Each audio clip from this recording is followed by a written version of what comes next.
A 92-year-old Georgia woman was kicked out of her church because she didn't give them enough money. Wow.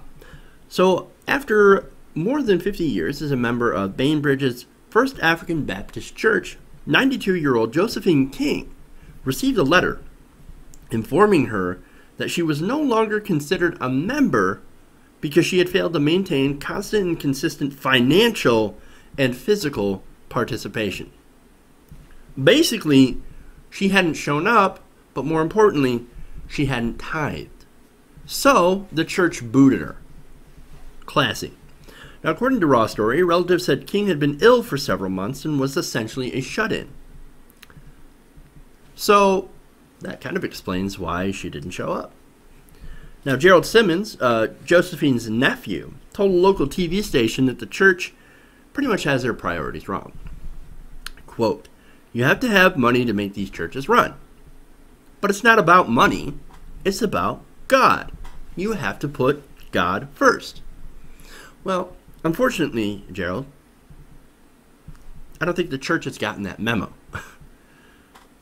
And according to Simmons himself, his aunt isn't exactly the first person to have been removed from the church because of they didn't tithe.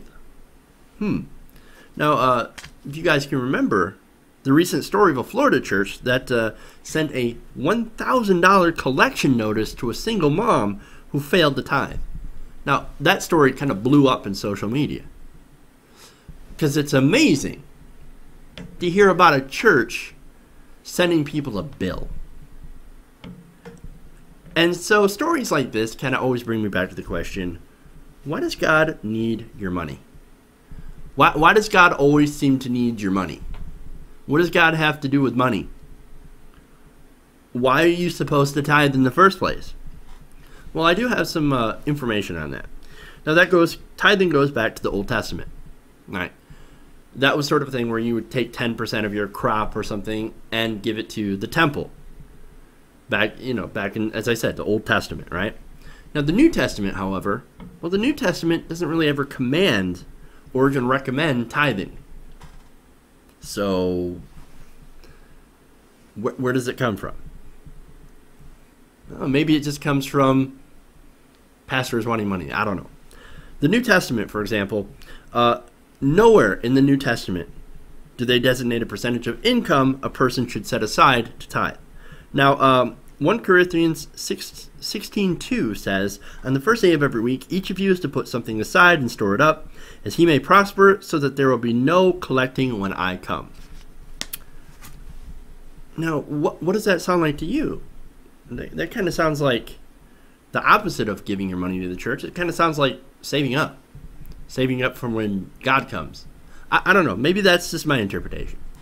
But anyway, it's kind of amazing to me that they expect a 92-year-old woman, who's probably, by the way, not working and getting Social Security, to give them money. Well, money for what? Is heaven pay to get in? Is there like a toll booth? To get past the pearly gates, you got to put in a quarter? What? Like, I don't get it.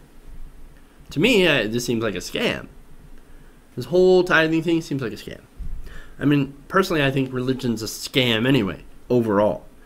Having to follow these rules, some that most people would follow anyway without religion. For example, not murdering people or fucking your neighbor's wife. Those are generally pretty good rules. You really need a religion to enforce those rules? I wouldn't think so. If you need a religion to enforce those rules, or to make sure that you don't break those rules, you might be a bad person. You might have to look at who you really are. I'm just saying. But there are also, of course, stupid rules like don't have premarital sex and don't eat shrimp. Well, fuck you. I like shrimp. It's good. All these rules. For what? The promise of eternal paradise, right? The existence of which, by the way, cannot be proven nor disproven. So, to me, that kind of seems scammy. And tithing seems like Nigerian prince levels of scammy. But as I said, that's just my opinion. Because if God exists, if there actually is a God, chances are he probably doesn't need your money.